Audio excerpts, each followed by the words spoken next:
Dahil nga sa pagtatagpo ni Adamos at nitong si Flamara, dito ay nagtaka ng tuluyan nitong si Adamos hanggang sa dumating na nga ang oras na sasabihin na nga ng kanyang ado kung sino talaga siya.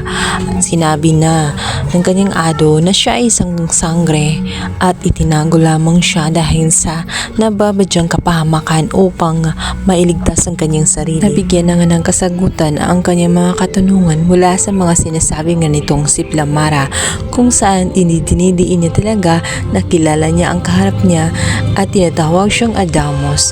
Sinasabi pa nito na siya ay pinsan, ang nawawalang pinsan na pinagsasabihan nitong si Imaw, ngunit napakalaking kasinungalingan pala sapagkat buhay ito at nakaharap pa niya ito. Samantala, kasabay nga ng pagtataka ni Terra kung bakit meron siyang sagisag sa kanyang balikat, dito ay lalabas ang kanyang mga kapangyarihan.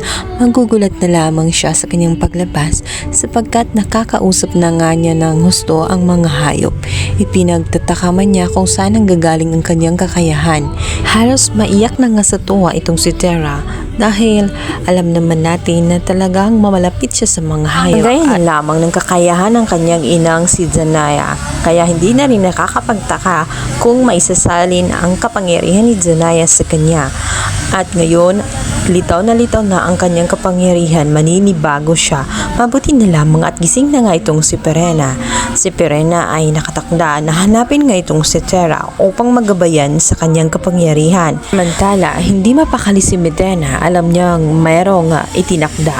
Kaya naman sinabihan niya agad si Anaka na huwag pa kampante. Kapag umano maliit sa kanyang paningin, maaari pa rin itong makapuwing. Kaya naman sinabihan niya na paggigihan ang pagbabantay sa kanya na walang sino mang magtangka sa kanyang buhay.